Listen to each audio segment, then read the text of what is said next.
విజయ అంతగా చెప్పి వెళ్ళినా లలితమ్మ పట్టించుకోలేదు. మురళి స్కూలుకు వెళ్ళిన సమయంలో బట్టలు కుడుతూనే ఉంది. ఆ రోజు విజయ కొని పంపిన మందులు సగం అలానే పడున్నాయి. మురళికి పరీక్షలు దగ్గర పడుతున్నాయి. తల్లి ఆరోగ్యం గురించి ఒకవైపు, పరీక్షలు దగ్గర పడుతున్నాయనే బెంగ ఒకవైపు అతని స్థిమితంగా ఉండనీయడం లేదు. ఒరే, అస్తమానం నా గురించి ఆలోచిస్తూ చదువు పాడు చేసుకోకు, నాకేం పర్వాలేదు అంటూ మందలించింది తల్లి. ఇంట్లో ఉంటే చదువు బొత్తిగా సాగడం లేదు. అనారోగ్యంతో శిథిలమైపోతున్న తల్లి శరీరాన్ని చూస్తుంటే చదువుకు స్వస్తి చెప్పి ఏ కూలి నాలియో చేసి తల్లిని శ్రమ పెట్టకూడదనిపిస్తోంది. కానీ తల్లి తన మీదే ఆశలన్నీ పెట్టుకుని జీవిస్తోంది. తను బాగా చదివి ప్రయోజకుడు కావాలని ఆమె ఆశయం. ఆమె కోరిక నెరవేర్చడం కోసం తను కష్టపడి చదవాలి. ఈ ఆశయ సిద్ధి కోసమే ఈ మధ్య రాత్రుళ్ళు స్నేహితులకు వెళ్ళి నలుగురు చేరి చదువుకుంటున్నారు. పబ్లిక్ పరీక్షలు. ఇందులో ఫస్ట్ క్లాస్ వస్తే స్కాలర్షిప్ సంపాదించి ఎలాగైనా పై చదువులు చదవాలనే ఆశయం మురళిని ఒక క్షణం వృధా చేయనీయడం లేదు. మురళి ఇంటి పట్టున లేకపోవడంతో లలితమ్మకు స్వేచ్ఛ లభించింది. ఉగాది పండుగని చాలామంది బట్టలిచ్చారు. అవన్నీ సమయానికి ఎవరికి వారికి అందజేయాలి. 2 నెలలు హాయిగా నిశ్చింతగా బ్రతకచ్చు. మురళి ఫీజు అప్పు చేసి కట్టింది. అది తీర్చాలి. ఈ ఆలోచనల్లో లలితమ్మ ఆరోగ్యాన్ని లెక్క చేయకుండా శ్రమించసాగింది. ఆమె ఎంత ఆత్రపడుతుందో అంత ఆలస్యమవుతోంది. కాళ్లల్లో శక్తి లేదు. మళ్లీ వాపులొచ్చాయి. 10 నిమిషాలు మిషన్ తొక్కగానే గుండెల్లో దడ, ఒళ్లంతా చెమట్లు పట్టి నీరసం వస్తోంది. కాసేపు విశ్రాంతి తీసుకుని తిరిగి పని ప్రారంభిస్తోంది. ఆనాడు శేఖరం ఆంక్ష విధించినప్పటినుంచి తల్లి దగ్గరకు వెళ్లాలంటే ధైర్యం చాలడం లేదు. భయం పట్టుకుంది. తెలిస్తే ఏం గొడవలు వచ్చి పడతాయేమోననే భయం. రోజూ స్కూల్లో మురళిని అడిగి తెలుసుకుంటోంది. కానీ వాళ్ళకి ప్రిపరేషన్ హాలిడేస్ ఇచ్చారు. మురళిని కలుసుకునే అవకాశం కూడా లేకపోయింది. తల్లి ఆరోగ్యం ఎలా ఉందోనని ఆందోళనతో విజయ మనసు ఆరాటపడుతోంది. తను రాలేదని తల్లి ఎంత బాధపడుతుందో ఏమనుకుంటుందో. మూర్ఖంగా భర్త ఇచ్చిన ఆజ్ఞను శిరసావహించాలా లేక ఉల్లంఘించాలా? ఎటూ పాలుపోవడం లేదామెకు. ఆ రోజు శనివారం, ఒంటిపూట స్కూలు. ఆమె మనసు తల్లిని చూడాలని ఆరాటపడుతోంది. ఏమైనా గాని ఈరోజు చూసి రావాలనే నిశ్చయంతో బయలుదేరింది విజయ. విజయం చూస్తూనే లలితమ్మ కంగారు పడిపోయింది. ఇదేంటమ్మా, ఒంట్లో బాగలేదా, ఇంతగా చిక్కిపోయావు? కూతురి తలమీద ఆప్యాయంగా నిమురుతూ బాధగా అంది. విజయ లేన్నవ్వు తెచ్చిపెట్టుకునంది. నాకేం, బాగానే ఉన్నా, నీకెలా ఉందమ్మా అంటూ యథాలాపంగా మిషన్ వైపు చూసింది. మిషన్ పక్క గుట్టగా పడున్న బట్టలు కనిపించాయి. అమ్మా, అంతగా చెప్పినా నువ్వు ఈ పని మానలేదన్నమాట అంది కోపం తెచ్చుకుంటూ. లలితమ్మ గతుక్కుమంది. పండక్కనిచ్చారే, ఏది నాకు ఓపిక లేక కుట్టనేలేదు. నువ్వేమీ కుట్టనక్కర్లేదు, ఓపిక లేదని చెప్పి తిరిగి పంపేసే. నువ్వు కుట్టావంటే నా మీదొట్టు, తెలిసిందా? కూతుర్ని ఆ దృష్టి నుంచి మరల్చాలని మీ ఇంట్లో అంతా కొలసగా ఉన్నారా? సరేగాని ముందు భోంచేద్దుగానరా అంది తల్లి ప్రస్తావన మారుస్తూ. వద్దమ్మా, ఆకలిగా లేదు, పొద్దుట తినే బయలుదేరాను. నీ మొహం, ఏం తింటున్నావో ఏమో, ఎంతగా చిక్కిపోయేవే నా తల్లి. ముప్పోట్లా తింటున్నాను గాని నువ్వు మందులు వేసుకుంటున్నావా? ఇప్పుడు కాస్త బాగానే ఉంది. సాయంత్రం మురళి చేత మందులు పంపిస్తాను, విడవకుండా తీసుకో. వాణ్ణి రమ్మన్నానని చెప్పు. ఇంతకు ముందు కొన్న మందులే సగానికి పైగా పడున్నాయనే విషయం విజయ్కేం తెలుసు? ఇప్పుడు బాగానే ఉంది కదటే, ఇంకా మందులెందుకు, డబ్బు దండగా. ఏమీ వద్దు, ఆ డబ్బు పెట్టి పండకు చీర కొనుక్కో, నేనెలాగూ పెట్టలేను. లలితమ్మ గొంతులో బాధ ధ్వనించింది. విజయ్ దీర్ఘంగా నిట్టూర్చింది. తండ్రి పోయిన నాటినుంచి తమ కోసం పాటుపడ్డం తప్ప తనను గురించిన చింత లేదు తల్లికి. అహర్నిశలు చెమటోడ్చి కష్టించి తమను పెంచింది. తమ కోసమే జీవిస్తోంది. ఇలాంటి తల్లి లోకంలో ఎంతమందికుంటుంది? ఎంత పుణ్యం చేసుకుంటే లభిస్తుంది? తనెంత దురదృష్టవంతురాలు. కన్నతల్లి రుణం ఎన్ని జన్మలెత్తినా తీర్చుకోలేంది. కనీసం ఆమెను ఆదరించే భాగ్యానికి కూడా తాను నోచుకోలేదు. తను సంపాదించి ఫలితం లేకుండా పోతోంది. తల్లికి ఏ విధంగానూ సహాయపడలేకపోతుంది. చివరికొక్క పూట వండి పెట్టే అదృష్టానికి కూడా నోచుకోలేదు. తనంత దౌర్భాగ్యురాలు అనుకుంటూ విజయ వాపోయింది. ఆవేదనతో ఆమె గుండెలు బరువెక్కాయి. ఇంక వెళ్ళొస్తానమ్మా అంటూ లేచింది. నా చేత్తో ఒక్క ముద్ద తిని వెళ్ళవే, ఎన్నాళ్లయిందో నా చేత్తో నీకు వండిపెట్టి. విజయ హృదయం కరిగి నీరైంది. తల్లి చూపే వాత్సల్యానికి ప్రేమకి ఆమె తట్టుకోలేకపోయింది. తల్లిని కౌగిలించుకుని గట్టిగా ఏడవాలనిపించింది. తనెంత కృతజ్ఞురాలైపోయింది. తల్లి చేత్తో పెట్టిన 2 ముద్దలు అమృతంలా తోచింది విజయ్కి. భోజనం పూర్తి చేసి వెంటనే బయలుదేరింది. తను వెళ్లే వరకు భర్త ఇంటికి రాకుండా ఉంటే బాగుణ్ణు. అలా అనుకుంటూ వచ్చిన విజయ గుమ్మంలోనే ఎదురైన శేఖరాన్ని చూసి లేడిలా బెదిరిపోయింది. ఎక్కడికి వెళ్ళావు? ఏం చెప్పాలో తోచలేదు విజయకి. భయంతో ముచ్చెమటలు పోస్తున్నాయి. మాట్లాడవేం? గర్జిస్తూ అడిగాడు శేఖరం. అమ్మని చూద్దామని వెళ్ళాను. వెళ్ళొద్దని చెప్పలేదు? విజయ్ మాట్లాడలేదు. నిన్నే అడిగేది. వెళితే ఏమవుతుంది? తల్లిని చూడ్డానికి వెళ్ళడం తప్పు కాదే? తెగింపుగా అంది. నా మాట అంటే అంత నిర్లక్ష్యంగా ఉందా? విజయ్ చెంప చెళ్ళుమంది. విజయ్కి కళ్ళు బైర్లు కమ్మాయి. నోటమాట పెగల్లేదు. ఈసారెప్పుడు నేను వద్దని పనిచేయకు, వెళ్ళు అంటూ చరచరా వీధిలోకి వెళ్ళిపోయాడు. విజయ అవమానంతోనూ దుఃఖంతోనూ నిలువున కంపించిపోయింది. భార్య మీద చేయి చేసుకోవడమే జరగాలి గాని ఒకసారి చేయి చేసుకున్నాక అది అలవాటుగా మారిపోతుంది కొందరి మగవాళ్లకు. అలాంటి వారిలో శేఖరం ఒకడు. వీడికి కోపమొస్తే ఒళ్ళు తెలీదు, ఇంగిత జ్ఞానం లేకుండా పోతుంది. కొడుకు చేసిన పనికి కెంచపడ్డాడు గోవిందరావు. వాడి కాదు, దానికి లేదు. వాడు వద్దన్న పని ఎందుకు చేయడం? మొగుడంటే విలువుంటేగా, జరగాల్సిందే శాస్తి. తన అక్కసునంతా వెలుబుచ్చింది కామాక్షి. నువ్వు నోరు మూసుకుందు విసుక్కున్నాడు భర్త. ఓ అబ్బో, ఉన్నట్లుండి కోడలపై ఇంత అభిమానం పుట్టుకొచ్చిందే, ఏంటి కదా? చేతులు తిప్పుతూ ఏసడించింది కామాక్షి. నువ్వు ముందు లోపలికి పోతావా లేదా? నోటికి ఎంతొస్తే అంత వాగడం కసిరాడు గోవిందరావు. కామాక్షి రెచ్చిపోయింది. ఏం, నేనెందుకు వెళ్ళాలి? ఏం తప్పుడు పని చేశాను అంట ఉగ్రరూపం దాలుస్తూ అంది. గోవిందరావుకు చిర్రెత్తుకొచ్చింది. ఛీ, నువ్వు మనిషివి కాదు. బ్రతికినంతకాలం నన్ను ఇలా పీకు తింటానే ఉంటావు అంటూ పక్కనే టేబుల్ మీద ఉన్న ఫ్లవర్ వాజ్ తీసి విసిరికొట్టాడు. కామాక్షికి తగలకుండా కొద్దిలో తప్పి గోడ కొట్టుకుని ముక్కలైంది. ఇలాంటి సంఘటనలు ఆ ఇంట్లో జరగడం కొత్తేమీ కాదు. గోవిందరావు కోపానికి గురై విలువైన వస్తువులెన్నో నామరూపాలు లేకుండా పోయాయి. కామాక్షి చేతిలో సొట్టలు పడని, చిల్లులు పడని గిన్నంటూ లేదు. ఇద్దరూ ఒకరిపై ఒకరు యుద్ధ ప్రకటన చేసుకునే సందర్భంలో ఎన్నో వస్తువులు నాశనమైపోయాయి. వీళ్ళిద్దరి మధ్య మాట పెరిగిందంటే చాలు, చిలికి చిలికి గాలివాన్లా మారుతుంది. బద్ధశత్రువుల్లా ఒకరి మొహాలొకరు తప్పించి తిరుగుతారు. మంతి ఉండవు. అలాంటి పరిస్థితుల్లో మూడో వ్యక్తి ఆ ఇంట మెలగడం దుర్భరమవుతుంది. ఆ సందర్భంలో ఎక్కడికైనా పారిపోతే బాగుండనిపిస్తుంది విజయ్కి. ఎవరిని పలకరించాలన్నా భయమే. 1-2 రోజులు వండిన వంట వండినట్లే పని మనిషి పాలవుతుంది. మూడోనాడు అకస్మాత్తుగా డైనింగ్ టేబుల్ దగ్గర సిద్ధమవుతాడు గోవిందరావు. ఆ సమయంలో చుట్టుపక్కల కామాక్షి కనిపించకూడదు. ఎలాంటి లోపము జరగకూడదు. పొరపాటు ఏదైనా జరిగిందా, జరిగే రాద్ధాంతానికి అంతుండదు. ఏ క్షణాన ఎవరి మూడు ఎలా మారుతుందో, ఎవరు మంచిగా ఉంటారో, ఎవరికి కోపం వస్తుందో ఇంట్లో మెలిగే వ్యక్తులకే తెలీదు. అనుక్షణం భయంతో, సంశయంతో మెలగాల్సిందే. విజయ్కి ఇది దుర్భరమవుతోంది. తనకు జరిగిన అవమానానికే దహించుకుపోతుంటే అత్తామామల భీకర పోరాటం భయభ్రాంతురాల్ని చేసింది. ఈ కలహం ఏ పరిస్థితికి దారితీస్తుందో, అశాంతికి నిలయమైన ఈ ఇంట్లో మనుగడెలా, నా జీవితం ఎందుకిలా చేశావు అంటూ కుమిలిపోయింది. హాల్లో ఎలాంటి శబ్దం లేకపోవడంతో విజయ మెల్లగా గదిలోంచి యువతలకొచ్చింది. అత్తగారు దుప్పటి ముసుగు తన్ని అలకపానుపుని ఆక్రమించింది. మామగారు మనశ్శాంతిని అన్వేషిస్తూ వెళ్లవలసిన చోటుకే వెళ్ళాడు.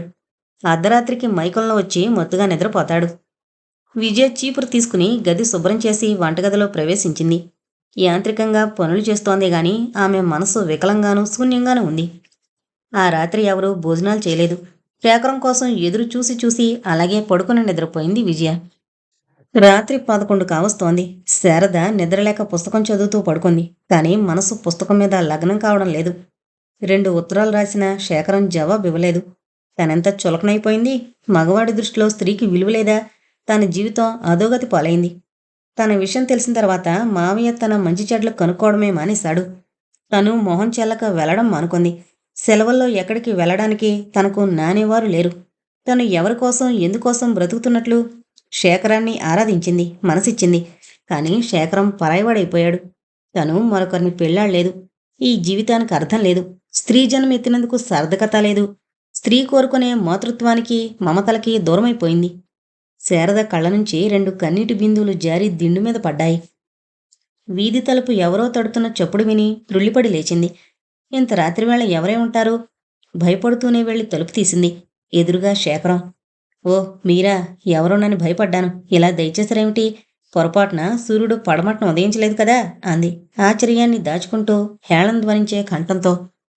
సూర్యుడు సరిగ్గానే ఉదయించాడు, నువ్వు పొరపాటు పడ్డావు అంటూ శేఖరం లోపలికొచ్చి కుర్చీలో కూర్చున్నాడు. ధన్యురాల్ని, విశేషాలేమిటి? కొత్తగా ఏం లేవు. ఎలా నమ్మను? కొత్త పెళ్ళికొడుకు పరిహాసంగా అంది శారద. 6 నెలలు గడిస్తే అంతా పాతే. ఇంకా కొత్తెక్కడ మిగులుతుంది? శేఖరం నవ్వి అన్నాడు.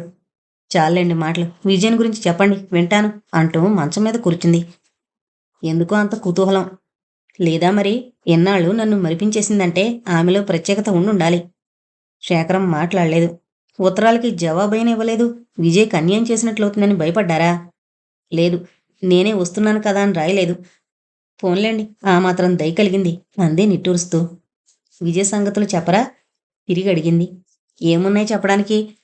ఆత్మాభిమానం గల మనిషి. పొగరెక్కువ. ఎవరినీ లెక్క చేయనట్లు ప్రవర్తిస్తోంది. మిమ్మల్ని కూడానా? ఏమో. ఆమె మనసులో ఏముంటుందో తెలుసుకోవడం కష్టం. అయితే ఒక సమస్యగా తయారైందన్నమాట మీకు. అలాగే ఉంది. అయితే ఆమెను తప్పకుండా చూడాలి అంది శారద. చూసి ప్రయోజనం లేదు. ఉంటుందో ఉండదో మీరెలా చెప్పగలరు? శేఖరం నవ్వాడు. భలే మొండిదానివి. నీతో వాదించే ఓపిక లేదు. నిద్రొస్తోంది. తినకుండానే పడుకుంటారా? లేవండి భోంచేద్దురుగాని. ఎంతసేపు అతని భోజనం గురించి ఆలోచనే రానందుకు తనలో సిగ్గుపడింది. ఇప్పటికి గుర్తొచ్చిందన్నమాట. నీ మాటలతోనే కడుపు నింపేశావుగా. శారద బాధపడింది. నన్ను తర్వాత దెప్పుదురుగాని ముందు లేవండి. నేను తినే వచ్చాను. అబద్ధం. నా దగ్గరకొస్తూ మీరు తినొచ్చానంటే ఎలా నమ్ముతాననుకున్నారు? లేవండి. ఆమె పొట్టుబడితే వదలదని శేఖరానికి బాగా తెలుసు. మారు మాట్లాడకుండా ఆమె పెట్టిన పూరీలు తిని లేచాడు. అన్నం తినమంటే వద్దన్నాడు. శారద అతనికి పక్క వేసింది. అతను పడుకుంటూ శారదని పిలిచాడు. ఏం కావాలి? ఇలా దగ్గరకు రా చెప్తాను. శారద దగ్గరకు వెళ్ళింది. ఆమె చేయి పట్టుకుని దగ్గరకు తీసుకున్నాడు. ఈ పని బాగాలేదు. మొహం ఆ దొలా పెట్టి చెయ్యి విడిపించుకుంటూ అంది. ఏ పని? చిలిపిగా చూస్తూ అడిగాడు. మీకు నవ్వులాటగా ఉన్నట్లుంది. మీకు పెళ్ళయింది, భార్య ఉంది. ఇది భావ్యం కాదు. పెళ్ళైపోగానే నీకు పరాయివాణ్ణైపోయినా? పరాయి కాక నావారెలా అవుతారు? నన్నే ప్రేమించి నేనే కావాలనుకుంటే నావారే అయ్యేవారు. బాధగా అంది శారద. నువ్వు వట్టి పిచ్చిదానివి శారదా. నిన్ను ప్రేమించాను గనకనే పెళ్లి చేసుకోలేదు. ఆశ్చర్యపోతున్నావు కదూ. పవిత్రమైన ప్రేమకు వివాహం అనే బంధం వేయకూడదు. ఆ బంధంలో పడి నలిగిపోతుంది. దాని విలువ తరిగిపోతుంది. నా దృష్టిలో ప్రేమ వేరు, పెళ్లి వేరు. రెంటికి సంబంధం కలగకూడదు. భార్య భార్యే, ప్రియురాలు కాలేదు. భార్య అంటే బాధలకు గురిచేసేది, ప్రియురాలు పరవశింపజేసేది. తెలిసిందా? నువ్వు నా సర్వస్వానివి శారదా. నిన్నే పెళ్లి చేసుకునుంటే నిన్ను ప్రేమించలేకపోయేవాణ్ణేమో. అందుకే చేసుకోలేదు. ఇప్పుడైనా తెలిసిందా? అతని వింత ధోరణికి చకితురాలైంది శారద. అతని భావాలేంటో సరిగ్గా అర్థం చేసుకోలేదు. ప్రేమన్న చోట పెళ్లికి తావులేదా? పెళ్ళైతే ఆ ప్రేమ విలువ తరిగిపోతుందా? ఎంత విచిత్రంగా ఉంది. అయితే విజయను ప్రేమించి పెళ్లి చేసుకోలేదన్నమాట. అతని మాటలే స్పష్టం చేస్తున్నాయి. తన అదృష్టానికి కించిత్ గర్వం కలిగింది. పాపం విజయ దురదృష్టవంతురాలు. భర్త అనురాగాన్ని పొందలేని అభాగ్యురాలు. విజయను తలుచుకుని లోలోపల జాలిపడింది శారద. స్త్రీ తను ప్రేమించిన పురుషుడు మరొక స్త్రీ సాంగత్యాన్ని కలిగున్నా అతను తననే గాఢంగా ప్రేమిస్తున్నాడని తెలుసుకున్నప్పుడు అంతవరకు ఉన్న ఈర్ష్య అసూయలు తొలగిపోయి ఓ విధమైన గర్వం చోటు చేసుకుంటుంది. ఆనందంతో ఉప్పొంగిపోతుంది. అతనిపై ఉన్న కోపం మటుమయమవుతుంది. ఇది స్త్రీలోని బలహీనత. అలాంటి బలహీనతలోనే శారద శేఖరం కౌగిలిలో ఒరిగిపోయింది. అక్క, అమ్మ మాట పలుకు లేకుండా పడిపోయింది. వెంటనే బావ నువ్వు రండక్క.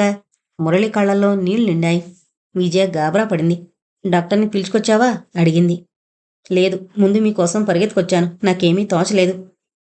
బావ ఊళ్ళో లేరు. అత్తగారితో చెప్పొస్తానుండు అంటూనే గబగబా కామాక్షి దగ్గరకు వెళ్ళి సంగతి చెప్పి ఆమె జవాబుకైనా ఎదురు చూడకుండా వచ్చేసింది. విజయ మురళి వచ్చేసరికే జరగాల్సిన ఘోరం జరిగిపోయింది. లలితమ్మ ప్రాణాలు అనంతవాయువుల్లో కలిసిపోయాయి. అమ్మా అంటూ పిచ్చిగా కేకపెట్టి తల్లి శవం మీద ఒరిగిపోయింది విజయ. పసిపిల్లల్లా ఇద్దరూ గోడుగోడున విలపించారు. వారిని అనునయించి ఊరడించేవారే లేరు. ఈ విశాల ప్రపంచంలో తమకింకెవ్వరూ లేరు. దిక్కులేని పక్షులయ్యారు. తనకొక గూడంటూ ఏర్పరిచిపోయింది అమ్మ. కాని మురళి గూడులేని పక్షి అయ్యాడు. కాదు కాదు. తను బ్రతికొండగా వాడు దిక్కులేని పక్షి కాదు. ఎలాంటి విపత్కర పరిస్థితుల్లోనైనా సరే మురళి కోసం ఎదుర్కొంటుంది. ధైర్యంగా నిలిచి వాణ్ణొక వ్యక్తిగా నిలబెట్టడానికి తన సాయశక్తులా ప్రయత్నిస్తుంది. అందుకు ఎన్ని అవరోధాలు కలిగినా వాటిని అధిగమించి పోవడానికి తను సిద్ధం కావాలి. ఈ వార్త తెలియగానే స్కూలు టీచర్లు, పిల్లలు అంతా వచ్చారు. వారి సహాయంతోనే తల్లి దహన సంస్కారాలు పూర్తి చేసింది విజయ. గోవిందరావు, కామాక్షి రానేలేదు. నలుగురు 4 వేదాలు అనుకున్నారు. చీకటి పడుతుండగా మురళితో ఇల్లు చేరుకుంది విజయ. వారిని పరామర్శించిన వారు లేరు. సానుభూతి చూపించిన వారు అంతకంటే లేరు. 10 గంటలు కావస్తుండగా కామాక్షమ్మ గది గుమ్మం దగ్గరకొచ్చి భోజనానికి రమ్మని పిలిచింది. విజయ వద్దంది. బాగానే ఉంది. ఏడుస్తూ కూర్చుంటే పోయిన వాళ్ళు తిరిగొస్తారా? ఆవిడకు రుణానుబంధాలు తీరిపోయాయి. వెళ్ళిపోయింది. అదృష్టవంతురాలు. పోయిన వారితో మనము పోలేంగా. ఎంత ఏడిస్తే మాత్రం ప్రయోజనమే ఉంది? తల్లిపోయి పుట్టెడు దుఃఖంతో వస్తే అత్తగారు చేసే పరామర్శ, చూపే సానుభూతి ఇది. అసహ్యంతోనూ కోపంతోనూ విజయ మనసు ఉడికిపోయింది. ఏం మనుషులు! ముక్కు మొహం తెలియని వాళ్ళు పోయారంటేనే అయ్యో పాపం అని బాధపడతాం. అటువంటిది స్వయాన వియ్యపురాలు మరణిస్తే చూడ్డానికైనా రాని ఈ మనుషుల్లో మానవత్వం ఉందా? విజయ్ ఎంతకీ యువతలకి రాకపోవడంతో కామాక్షి సణుక్కుంటూ అక్కడ్నుంచి వెళ్ళిపోయింది. విజయకు గుండెలు అవిసేలా బోరున ఏడవాలనిపించింది. తన కోసం కాదు, మురళి కోసం. తల్లిని పోగొట్టుకుని ఆరని దుఃఖంతో తమింటికి వచ్చిన వాడినైనా అత్తగారు సానుభూతితో ఆదరించకపోతుందా అని తలచింది. అత్తగారి ప్రవర్తన తనకే అసహ్యంగా ఉంది. మురళి ఎంత బాధపడుతున్నాడో. తన దుఃఖాన్ని లోలోన దిగమింగుకుని మురళి దగ్గరకొచ్చింది. మురళి, అన్నం తిందుగాన్రా. వద్దక్క, ఆకలిగా లేదు. మోకాళ్ళ మధ్య తల పెట్టుకుని కూర్చున్నాడు మురళి. అతని కంఠం భారంగా ఉంది. మురళి, ఏడుస్తున్నావా? ఆప్యాయంగా తమ్ముడి తలపై చేవేసి అడిగింది. లేదక్కా. అతని కళ్ళు పొడిగా ఉన్న మనసు కుళ్ళుకుళ్ళు ఏడుస్తోంది. మురళి, నీకేం భయం లేదురా. అమ్మ పోయినా నేనింకా బ్రతికే ఉన్నాన్రా. నువ్వేం బెంగ పెట్టుకోకు. అమ్మ ఆశయం నీకు తెలుసుగా. నీ చదువుకు ఆటంకం రాదు. బాగా చదువుకుని ప్రయోజకుడివైతే అమ్మ ఆత్మకు శాంతి లభిస్తుంది. పరీక్షలు దగ్గర పడుతున్నాయి. దిగులు పెట్టుకోకుండా బాగా చదువుకో. ఓదారుస్తూ లాలనగా అంది. అక్క, మురళి చిన్నపిల్లాళ్లా ఏడ్చాడు. ఊరుకోరా, ధైర్యంగా ఉండాలి. విధి నిర్ణయం ఎలా ఉంటే అలా జరగాల్సిందే. మన చేతుల్లో ఏముంది? మురళి మౌనంగా ఉండిపోయాడు. 2 రోజుల తర్వాత శేఖరం ఊర్నుంచొచ్చాడు. అత్తగారు పోయిన వార్త విని విచారం వెలుబుచ్చాడు. భర్తను చూడగానే విజయ బావురుమంది. ఊరుకో, ఏడవకు. ఆవిడ ఆయుష్ చెల్లి వెళ్ళిపోయింది. ఏడిస్తే వస్తుందా చెప్పు అన్నాడు వీపు మీద చేయివేసి నిమురుతూ. ఆప్యాయతతో, అనురాగంతో ఓ చల్లని ఓదార్పు మాట కోసం పరితపించిపోతున్న విజయ హృదయానికి శేఖరం ఓదార్పు ఉపశమనాన్ని కలిగించలేకపోయింది. హృదయం మరింత బరువెక్కింది. భర్త తనకు మురళికి ధైర్యం చేకూర్చే విధంగా ఓదార్పు మాటలతో ఊరడిస్తాడని, లాలనగా తనను దగ్గరకు తీసుకుని గుండెలకు చేర్చుకుని నీకు నేనున్నాను అని కొండంత ధైర్యం ఇస్తాడని ఆశించింది. అతని గుండెల్లో తలదాచుకుని హృదయభారం తీరే వరకు ఏడవాలని వాంఛించింది. కాని ఎదుటివారి మనోవేదనను అర్థం చేసుకోలేని వ్యక్తులు, హృదయమే లేని మనుషులు ఎదుటి హృదయాన్ని ఎలా అవగతం చేసుకోగలరు? 12వ రోజు కర్మ ఇంట్లో జరగడానికి వీల్లేదంది కామాక్షమ్మ. విజయ కుంగిపోయింది. ఇంత నిర్దయగా ప్రవర్తిస్తారనుకోలేదు. తల్లి అద్దెకొన్నింట్లోనే కర్మకాండ పూర్తి చేయించింది. మనసంతా శూన్యంగా నాకెవరూ లేరు, ఏకాకిని అన్న భావం మనసులో ములిలా గుచ్చుకుని బాధిస్తోంది. లోకమంతా అంధకార బంధురమై ఉన్నట్టు తోచింది. తామిద్దరూ ఈ చీకట్లో పడి కొట్టుకుపోవలసిందేనా? తమకు చేతినిచ్చే దిక్కే లేదా? హే భగవాన్! భర్త, సంసారం అన్నీ ఉండి తాను ఏమీ లేనిదైంది. మురళికి తనుండి లేనిదాంతో సమానం. వాడికి ఏమని అభయమివ్వను, ఏ దారి చూపించను అనుకుని తనలో తాను కుమిలిపోయింది విజయ. చాలాసేపు ఆలోచించిన మీదట ఓ దృఢ నిశ్చయానికొచ్చింది. తనింట్లో మురళిని గురించి ఎటువంటి సమస్య ఎదురవుతుందో ఊహించగలదు. కలహాలొచ్చినా సరే అందరికీ భయపడి మురళిని దూరం చేసుకోలేదు. తను బ్రతికొండగా వాడు అనాథ కాదు. రా మురళి, వెళదాం. ఆలోచనల్లో మునిగి తేలుతూ ఎటో శూన్యంలోకి చూస్తూ కూర్చున్న తమ్ముడి భుజంపైన చేయివేసి ఆదరంగా అంది. ఎక్కడికక్క? పరధ్యానంగా ఉన్న మురళి అయోమయంగా చూస్తూ అడిగాడు.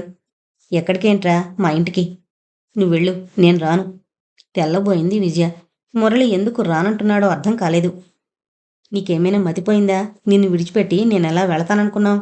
నీకిక్కడేం మిగిలిందిరా మనకు అంటుండగా విజయ్ కళ్ళల్లో నీళ్లు తిరిగాయి.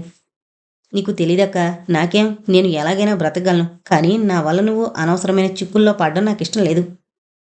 విజయ్ గతుక్కుమంది. మురళి తను ఊహిస్తున్నంత అమాయకుడు కాదు. సూక్ష్మబుద్ధితో తన పరిస్థితిని క్షుణ్ణంగా అవగాహన చేసుకున్నాడని తెలుస్తోంది. నువ్వెందుకు రానంటున్నావో నాకు తెలుసు. అక్కడ నిన్ను సరిగ్గా చూడరాను కదూ. నేనుండగా నీకే లోటు రాదు. అది కాదక్క, నేను ఉండడం మీ అత్తగారికి ఇష్టం లేదు. బావ సంగతి అంతగా తెలీదు. నువ్వే చెప్పక్క. ఇష్టం లేని వాళ్ళ ఇంట్లో పడుండడం కన్నా వారాలు చేసుకుని బ్రతకడం మంచిది కదూ. మురళి గట్టిగా అరచి అతను నోరు మూసింది చేత్తో. మురళి, అటువంటి మాటలు నీ నోటి నుంచి వినలేనురా. నేనింకా బ్రతికే ఉన్నానని మర్చిపోయావా? ఆమె కళ్ళ నుండి కన్నీళ్లు ధారలు కట్టాయి.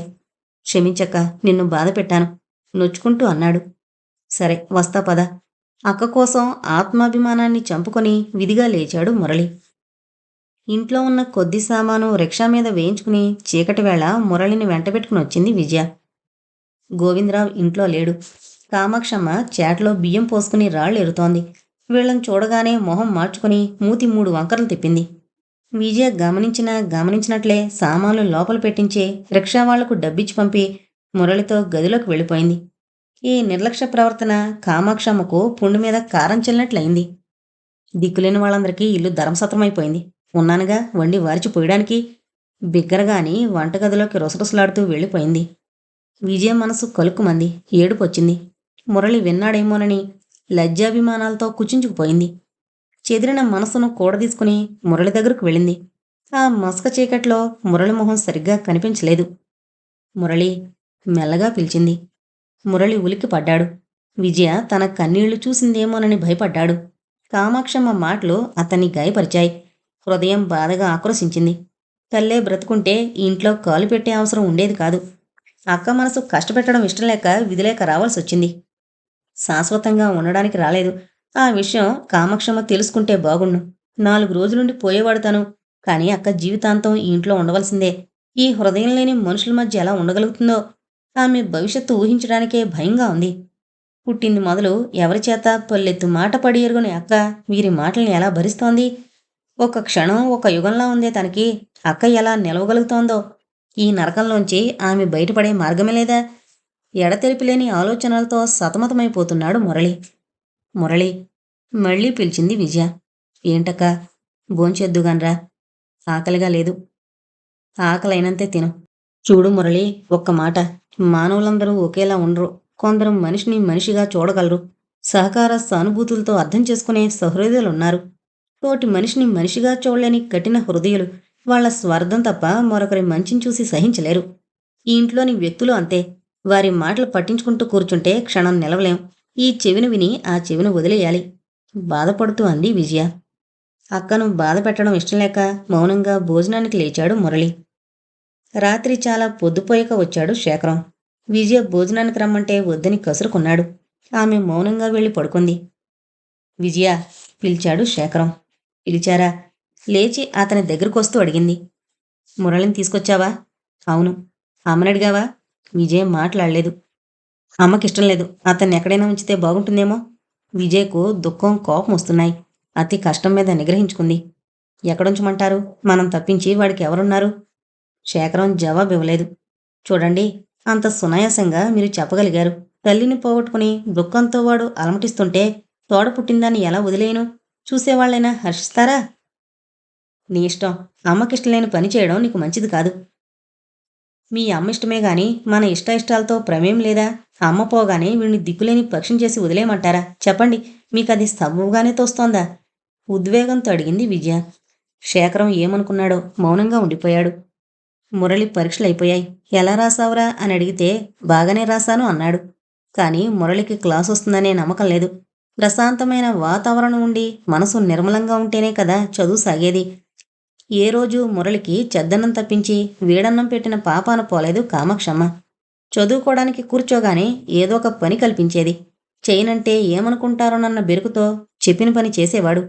రాత్రుళ్ళైనా బాగా చదువుకుందామంటే ఇష్టమొచ్చినట్లు లైట్లు తగలేస్తే రేపు వీళ్ళ తాత ఎవడొచ్చి కడతాడో బిల్లు అంటూ సనుగుడు మొదలు పెట్టేది.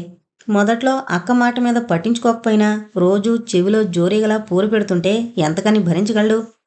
స్నేహితులు ఇళ్లకు వెళ్ళి అది వీలు కానప్పుడు వీధి దీపాల వెలుగులో చదువు సాగించేవాడు. కాని అక్కడ చదువు మీద మనసు లగ్నం చేయలేకపోయేవాడు. అనుక్షణం కామాక్షమ్మ సూటిపోటి మాటలు గుర్తుకొచ్చేవి. తన పద్ధతి తనకే అయోమయంగా తోచేది.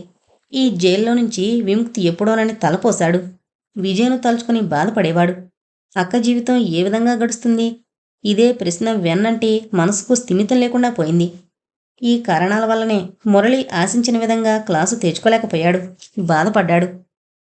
విజయ అంతగా బాధపడలేదు. పాస్ కావడమే భాగ్యం అనుకుంది. ఎటువంటి క్లిష్ట పరిస్థితులను ఎదుర్కొంటూ తమ్ముడు చదువు సాగించాడో ఆమెకు బాగా తెలుసు.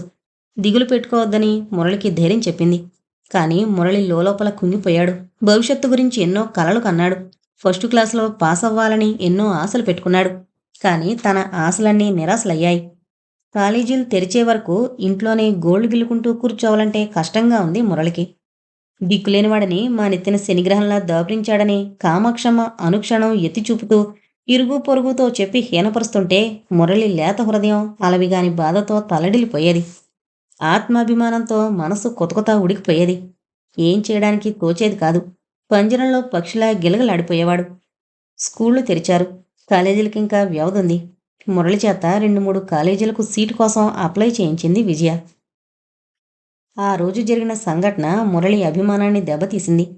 విజయ స్కూలుకు వెళ్ళింది. మురళి కాలక్షేపానికి ఏదో నవల చదువుకుంటూ కూర్చున్నాడు. ఇంతలో మురళి అంటూ పిలిచింది కామాక్షమ్మ.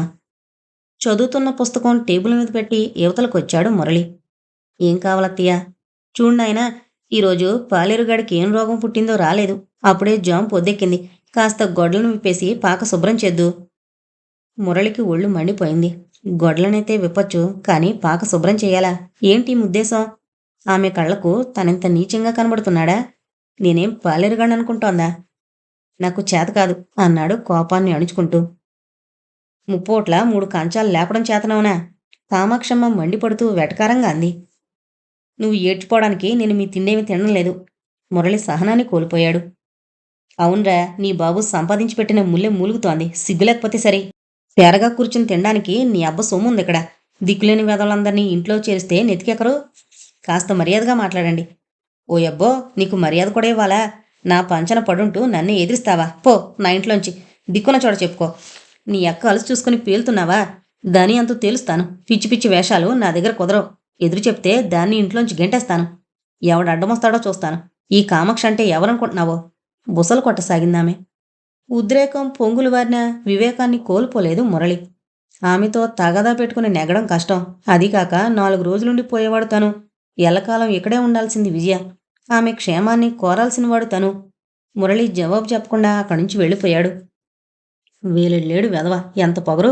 నన్నే ధికరించి మాట్లాడతాడా? రానిదాని, ఈరోజు అటో ఇటో తెలుస్తాను అంటూ పూనకం పూనిందల్లా చిందులు తొక్కింది కామాక్షమ్మ.